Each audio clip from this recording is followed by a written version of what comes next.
राम राम सभी साथियों को।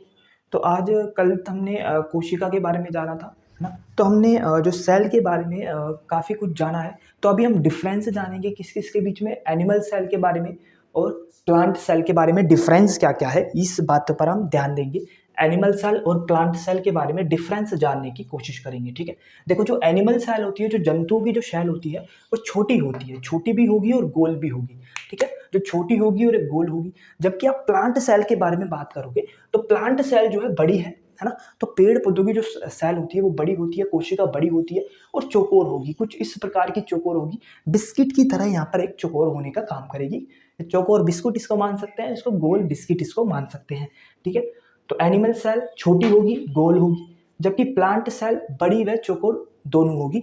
ये जो पोर्शन है, ये है जो दोनों सेल में पाया जाता है, इसके बारे में भी हम चर्चा करने वाले हैं, ठीक है? जो एनिमल सेल में जो वैक्यूल्स होता है, रसधानी जो होती है, वो छोटी होती है, छोटी होती है। जबकि प्लांट सेल में जो रसधानी होती है, वैक्यूल्स होता है, बड़ा होता है। क्योंकि वैक्यूल्स जो क्या काम करता है, मैंने आपको पढ़ाया था, वैक्यूल्स जो है पानी का संग्रह करता है, वाटर स्टोर करने का काम करता है। तो पेड़ पौधों को ज़्यादा आवश्यकता होती है वाटर की, तो इसलिए प्लांट सेल में क्या होता है, प्लांट सेल में जो वैक्यूल्स होता है यहाँ पर बड़ा होता है, ठीक है?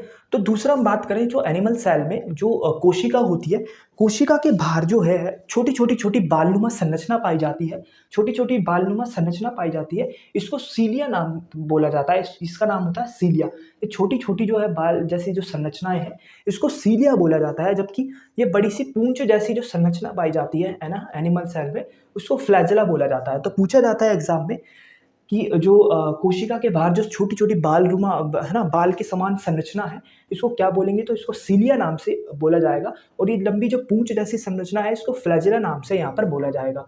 जबकि आप देखोगे जो प्लांट सेल में कोशिका झिल्ली तो होती है, उसके ऊपर कोशिका भित्ति, जो ये दीवार का काम करेगी, कोशिका भित्ति भी होती है। कुछ इस प्रकार की कोशिका भित्ति यहाँ पर झिल्ली के ऊपर कोशिका भित्ति पाई जाती है। और प्लांट सेल में जो है प्लास्टिड भी अलग होता है, ठीक है? तो एनिमल सेल और प्लांट सेल में देखो कुछ ज़्यादा अंतर नहीं है, क्योंकि इसमें कोशिका भित्ति अलग से पाई जा रही है और इसमें प्लास्टिड भी एक अलग से पाया जा रहा है। बाकी जो दोनों में पाए जाते हैं वो है कोशिका झिल्ली। कोशिका झिल्ली एनिमल में भी पाई जाएगी और प्लांट में भी पाई जाएगी। माइटोकॉन्ड्रिया एनिमल में भी होगा, प्लांट में भी होगा। माइटोकॉन्ड्रिया क्या ऊर्जा बनाएगा, हमने आपको पढ़ाया था। राइबोसोम जो एनिमल में भी होगा और प्लांट में भी होगा, और दोनों में 80S राइबोसोम होगा, ज्यादा प्रोटीन बनाने वाला यहाँ पर राइबोसोम होगा। एंडोप्लाज्मिक रेटिकुलम एनिमल में भी होगा और प्लांट सेल में भी होगा। गोल्जी बॉडी दोनों में ही पाई जाएगी और केंद्रक न्यूक्लियस भी दोनों में ही यहाँ पर पाया जाता है। सेंट्रोसोम की बात करें तो सेंट्रोसोम कोशिका विभाजन का जो काम करता है, ये भी दोनों में ही पाई जाएगी। भैया प्लांट को भी कोशिका विभाजन का प्लांट को भी तो सेंट्रोसोम की जरूरत होती है ना, ठीक है? जैसे जो पेड़ पौधे हैं टूट जाते हैं, तो आप देखोगे कुछ महीने बाद वहां पर भराव पैदा होता है। तो कौन करता है? सेंट्रोसोम ही तो करता है, कोशिका विभाजन कर करके उस भराव को खत्म करने का काम करेगा। तो ये थे प्लांट सेल और एनिमल सेल के बारे में, ये डिफरेंस था। ज़्यादा कुछ अंतर नहीं है, यहाँ पर प्लास्टिड एक्स्ट्रा है, कोशिका भित्ति है एक्स्ट्रा, और बड़ी छोटी है, ये तो एग्जाम में पूछता नहीं है। बस ये दो चीज़ें आप याद रखें, कोशिका भित्ति एनिमल सेल और प्लांट सेल, ना? कोशिका भित्ति यहाँ पर अलग से है, प्लास्टिड यहाँ पर अलग से है, बाकी तो कुछ डिफरेंस यहाँ पर नहीं दिखता है, ठीक है गाइस? देखिए, हम जो सेल होती है ना, जो कोशिका होती है, वो दो प्रकार की होती है। कोशिका को दो भागों में बांटा गया था। एक को कहा गया प्रोकैरियोटिक सेल और एक को कहते हैं यूकैरियोटिक सेल, है ना? एक को कहते हैं प्रोकैरियोटिक सेल, एक को कहते हैं यूकैरियोटिक सेल, ठीक है? प्रोकैरियोटिक जो सेल होती है वो मानव में नहीं पाई जाती। हम किस सेल के अंतर्गत आएंगे? तो हमारे में यूकैरियोटिक सेल पाई जाती है, यूकैरियोटिक सेल, ठीक है? याद कैसे रखोगे? तो यूकैरियोटिक सेल यानी यू यानी तुम, तो तुम में क्या पाई जाएगी? जो यूकैरियोटिक सेल में तुम्हें पाई जाएगी। अच्छा, प्रोकैरियोटिक जो सेल होती है वो अर्ध विकसित होती है, कह सकते हैं विकसित ये होती नहीं है, ठीक है? ये किस में पाई जाती है? देखो, प्रोकैरियोटिक सेल जो होती है वो काफ़ी छोटी होती है ना? जो वायरस वगैरह में ये पाई जाएगी, ये बैक्टीरिया में पाई जाती है। कौन? प्रोकैरियोटिक सेल, यूनिसेलुलर एक कोशिका जीवों में प्रोकैरियोटिक सेल पाई जाती है। क्योंकि आप देखोगे इसमें केंद्रक के ऊपर जो है झिल्ली भी नहीं होती है ना? कोशिका झिल्ली तो इसमें होती है, लेकिन केंद्रक के ऊपर जो झिल्ली है वो नहीं इसमें होती है। यहाँ श्वसन मीजोसोम के द्वारा होता है ना, मीजोसोम के द्वारा होगा। जबकि यूकैरियोटिक सेल में देखो तो यूकैरियोटिक सेल में पादप और जंतु दोनों ही आते हैं। तो पादप भी किस में आएँगे? यूकैरियोटिक सेल में आएँगे, जबकि जंतु भी यूकैरियोटिक सेल में आएँगे, ठीक है? तो यूकैरियोटिक सेल में केंद्रक झिल्ली होगी, जबकि यहाँ पर केंद्रक के ऊपर झिल्ली नहीं होगी, हो रही है। यहाँ पर केंद्रक के ऊपर झिल्ली पाई जाएगी। यहाँ पर जो श्वसन का काम करेगा, ब्रीदिंग का काम करेगा, वो मेसोसोम करेगा। जबकि यूकैरियोटिक में श्वसन का काम माइटोकॉन्ड्रिया कर रहा था। आपको पढ़ाया था हमने कि श्वसन का काम जो कौन करता है? माइटोकॉन्ड्रिया करता है, तो ऊर्जा का निर्माण ये करता है, ठीक है? यहाँ पर कोशिका भित्ति जो होती है, प्रोकैरियोटिक की कोशिका भित्ति किसकी बनी होती है? पेप्टिडोग्लाइकेन की यहाँ पर बनी होती है। एग्जाम में पूछता है कि प्रोकैरियोटिक की जो कोशिका भित्ति है वो किसकी बनी होती है? तो आप बताओगे पेप्टिडोग्लाइकेन की बनी होती है। जबकि यूकैरियोटिक की जो कोशिका भित्ति होती है, जो किसकी बनी होती है? सेल्यूलोज की बनी होती है। सेल्यूलोज की इसमें बनी होती है। और कोशिका भित्ति किसमें पाई जाती है? यूकैरियोटिक में पादप में यहाँ पर पाई जाती है। ये आप पढ़ चुके हो सब, ठीक है? आप प्रोकैरियोटिक में देखोगे 70S राइबोसोम यहाँ पर पाया जाता है, क्योंकि यहाँ पर कम प्रोटीन की आवश्यकता होती है। तो कम प्रोटीन की आवश्यकता होती है, तो प्रोकैरियोटिक में 70S राइबोसोम यहाँ पर पाया जाता है। और जो यहाँ पर यूकैरियोटिक में आप देखोगे 80S राइबोसोम यहाँ पर पाया जाता है, क्योंकि यूकैरियोटिक में कौन आते हैं? यूकैरियोटिक में हम आते हैं, मानव आते हैं, जीव जंतु आते हैं, ठीक है?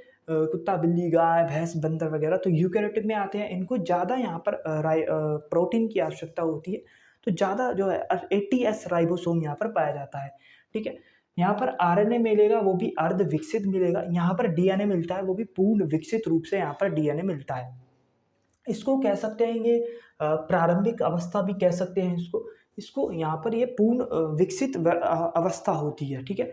अब जो दोनों में जो सेम पाया जाता है वो ये है, ठीक है? जो दोनों में ही सेम पाया जाएगा, क्या-क्या पाया जाएगा दोनों में?